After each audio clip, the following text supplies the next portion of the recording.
जय श्री गणेश। नमस्कार, मैं आचार्य संजय द्विवेदी। मेरे समस्त प्रबुद्ध दर्शकों का मेरे चैनल पे हार्दिक स्वागत है। प्रिय दर्शकों, आज मैं कर्क राशि का फरवरी 2026 का मासिक राशिफल लेकर आपके सम्मुख उपस्थित हूं। फरवरी माह में जो ग्रहों की स्थितियां बन रही तथा जो ग्रहों के परिवर्तन होंगे वो इस माह में आपको कितना लाभ देने जा रहे हैं, किन भावों को ये प्रबल करेंगे, अथवा कहीं पर कोई अवरोध, कोई समस्या या कष्ट है तो उसका क्या निवारण है, संपूर्ण विश्लेषण मैं पूर्ण तर्क के साथ करने जा रहा हूं। प्रिय दर्शकों, इस राशिफल को आप अपने लग्न तथा राशि दोनों के अनुसार देख सकते हैं। कर्क राशि के लिए यदि हम अवलोकन करें तो आपके द्वितीय भाव में केतु का गोचर चल रहा है। आपके लिए सप्तम भाव में 4 ग्रहों का योग बना हुआ है, सूर्य, मंगल, बुध और शुक्र। आपके लिए अष्टम भाव में राहु का गोचर चल रहा है। नवम भाव में शनिदेव बलवान हो रहे हैं तथा आपके द्वादश भाव में गुरुदेव बृहस्पति का गोचर चल रहा, जो इस माह में पहले से अधिक प्रबल अवस्था में होंगे तथा ये कर्क राशि के लिए विपरीत राजयोग में भी। प्रिय दर्शकों, इस माह में पहला परिवर्तन 3 फरवरी को होगा, जब बुध राशि परिवर्तन करेंगे। सप्तम भाव से इनका परिवर्तन अष्टम भाव में राहु के साथ हो जाएगा। अब राहु और बुध का मित्रवत भाव है, परंतु कहीं ना कहीं यहाँ पर दूषित प्रभाव भी प्राप्त होगा। इसी प्रकार से 6 फरवरी को शुक्राचार्य भी अष्टम भाव में जाएंगे। 13 फरवरी को सूर्यदेव अष्टम भाव में जाएंगे। 23 फरवरी को मंगल का भी परिवर्तन आपके अष्टम भाव में हो जाएगा। इस प्रकार से अष्टम भाव में 5 ग्रहों का योग बन जाएगा। यद्यपि ये 5 ग्रह इस भाव को प्रबल करेंगे, परंतु राहु के साथ जब भी कोई ग्रह आता है, सूर्य आते हैं, तो यहाँ पर ग्रहण लग जाता है। बुध के साथ जड़ दोष बनता है, शुक्र को ये पीड़ित कर देते हैं तथा मंगल के साथ अंगारक दोष बन जाता है। इस माह में अच्छाई ये है कि गुरुदेव बृहस्पति जो कर्क राशि के लिए कारक हैं तथा इस नवम भाव के भाग्य भाव के स्वामी होकर विपरीत राजयोग में है। इनकी दृष्टि का प्रभाव अष्टम भाव पर होगा, जिसके कारण कुछ विशेष स्थितियां बनेंगी, जिसके कारण गुरु और सूर्य का महायोग, गुरु और शुक्र का योग, गुरु और बुध का योग तथा गुरु मंगल का अतिमित्र का भाव राहु के दुष्प्रभाव को कम करने वाला होगा। प्रिय दर्शकों, प्रारंभिक समय में आपकी लग्न अत्यंत प्रबल रहने वाली है।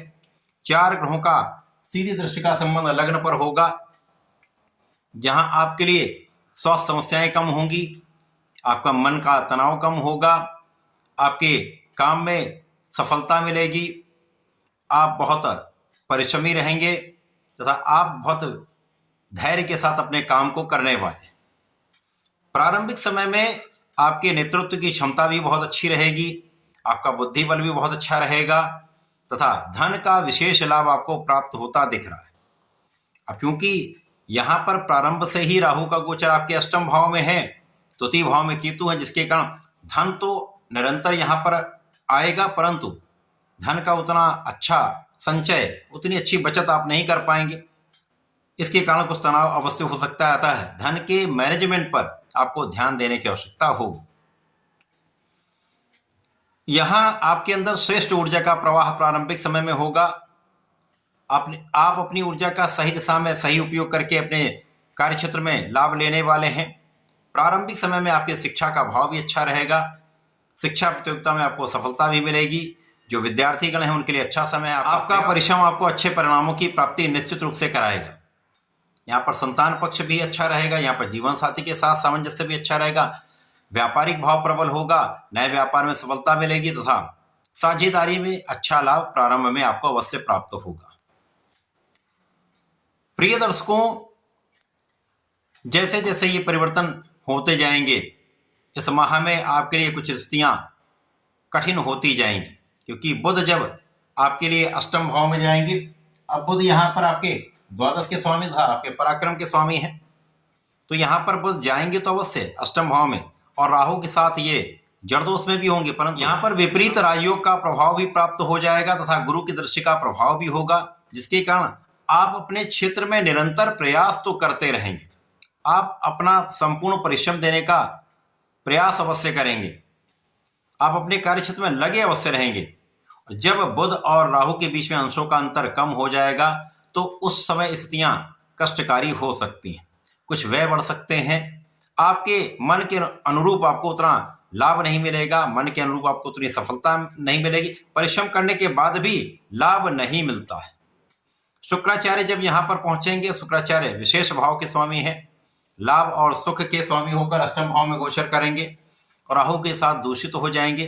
तो यहाँ पर लाभ जैसे जैसे कम होगा तो निश्चित रूप से आपकी जो इच्छाएं हैं उतनी पूर्ण नहीं हो पाएंगी, सुख साधन होते हुए भी आप उनका उपयोग पूर्ण रूप से नहीं कर पाएंगे तथा यहाँ पर आपकी स्वास्थ्य समस्याएं भी आरंभ हो सकती हैं। कुछ मौसम के रोग, एलर्जी की समस्या, स्किन से संबंधित डिसऑर्डर्स, ये समस्याएं आपके लिए हो सकती हैं। अब जब सूर्य देव का परिवर्तन भी आपके अष्टम भाव में हो जाएगा, 13 फरवरी को यहाँ पर पहुंचेंगे और सूर्य के साथ ग्रहण बनेगा, परंतु सूर्य को कोई त्रिक दोष नहीं लगता है और सूर्य गुरु के प्रभाव में होंगे। तो यहाँ पर धन भाव का स्वामी जब अष्टम में पहुंच गया तो यहाँ पर त्रिक दोष नहीं है, परंतु ग्रहण का प्रभाव है। तो आपके संपूर्ण प्रयास के बाद भी उतना धन प्राप्त नहीं हो पाता है जितनी आपकी क्षमता है, जितनी आपकी योग्यता है, जितना आपका प्रभाव है, जितना आप कर सकते हैं। इसी प्रकार से समय पिता का पक्ष निर्बल होगा, पिता के स्वास्थ्य में समस्या हो सकती है, उच्चाधिकारियों के साथ उतना अच्छा सामंजस्य नहीं बन पाता है तथा यहाँ पर वाणी का भाव भी यहाँ दूषित हो जाता है।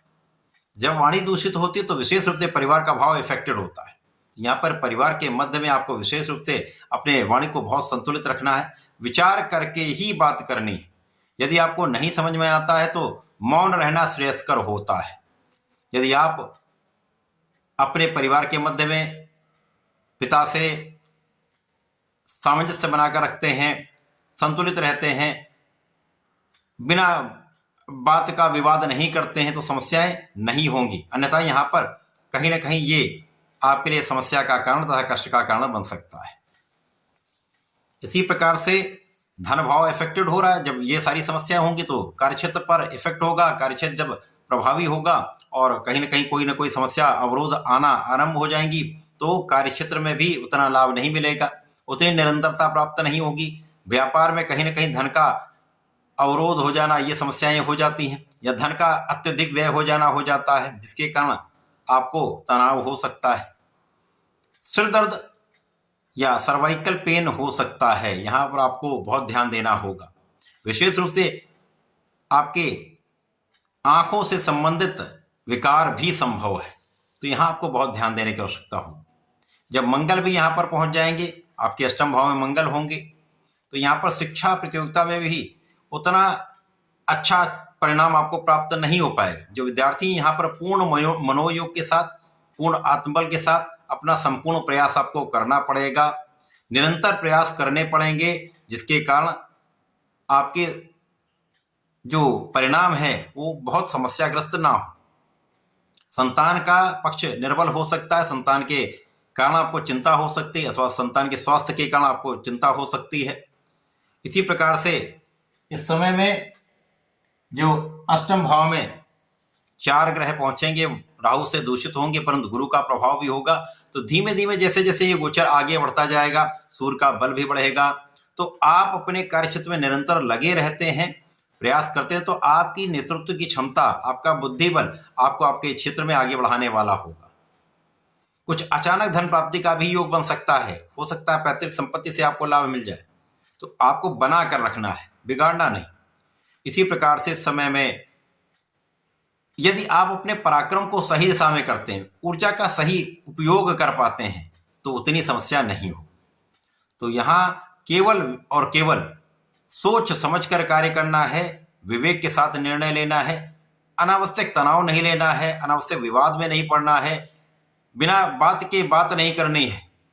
तो ये समय आपके लिए पहले से कुछ अच्छा रिजल्ट देने लगेगा। और अच्छा बनाने के लिए आपको गणपति महाराज की आराधना करनी चाहिए, ओम गंगणपतये नमः का जप करना चाहिए। नित्य संकट नाशन गणेशोत्तम का पाठ करेंगे तो आपकी बहुत सारी समस्याओं का निदान अवश्य होगा, तथा संकट मोचन हनुमान जी की शरण में रहकर हनुमानाष्टक तथा बजरंग बाण का पाठ प्रत्येक मंगलवार और शनिवार करेंगे तो समस्त कष्ट दूर हों। तो ऐसा करके इसका लाभ लें। धन्यवाद, नमस्कार।